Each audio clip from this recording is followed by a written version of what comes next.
Welcome to Tech Bytes and News, your daily roundup of articles featured in Hacker News. Today we're diving into some fascinating advancements in AI and materials science, starting with a paper on boosting language agent inference. Right, QLASS, Q-Guided Language Agent Stepwise Search, sounds intriguing.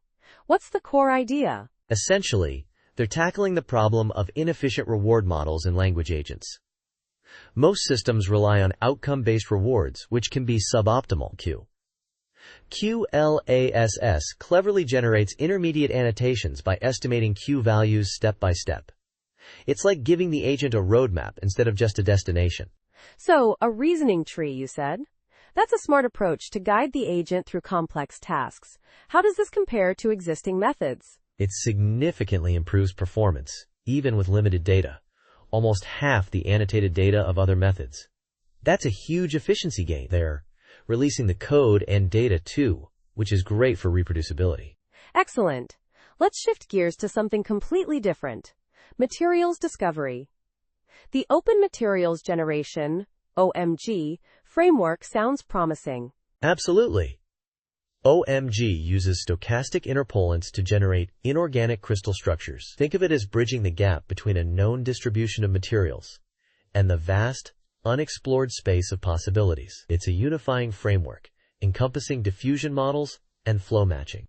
That's a powerful concept. How does it handle the complexity of crystal structures? It cleverly uses equivariant graph representations and accounts for periodic boundary conditions. They've also incorporated discrete flow matching for atomic species.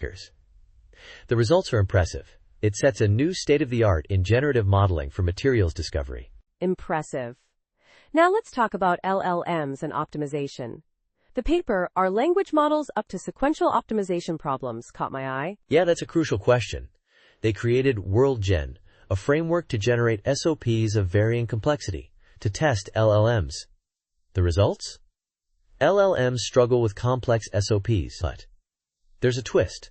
A twist? They used a Hegelian dialectics-inspired approach called ACE to significantly improve LLM performance without retraining. It's a fascinating application of philosophical concepts to AI. That's unexpected and brilliant.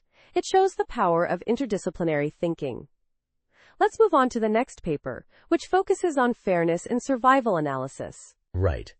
This paper introduces equalized odds in survival analysis, focusing on fairness at specific time points. It's a crucial aspect often overlooked there.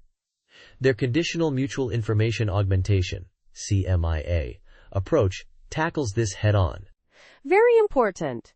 How does CMIA achieve this balance between accuracy and fairness? It uses a novel fairness regularization term based on conditional mutual information and a clever censored data augmentation technique. And the results? It consistently outperforms other methods across various datasets and models. Fantastic. Finally, let's discuss the expected possession value, EPV, in football. This paper introduces the first EPV benchmark and a refined EPV model. They used a UNet architecture and incorporated ball height and a dual-component pass-value model, analyzing reward and risk. It correctly identifies the higher value state in 78% of cases. A significant improvement. It highlights the power of combining advanced models with domain-specific knowledge. This has been a whirlwind tour of cutting-edge research. Indeed. From language agents to materials science and beyond, we've seen some truly innovative work. Thanks for joining us on Tech Bytes and News. We hope you enjoyed this deep dive into the latest research. Goodbye. Bye-bye.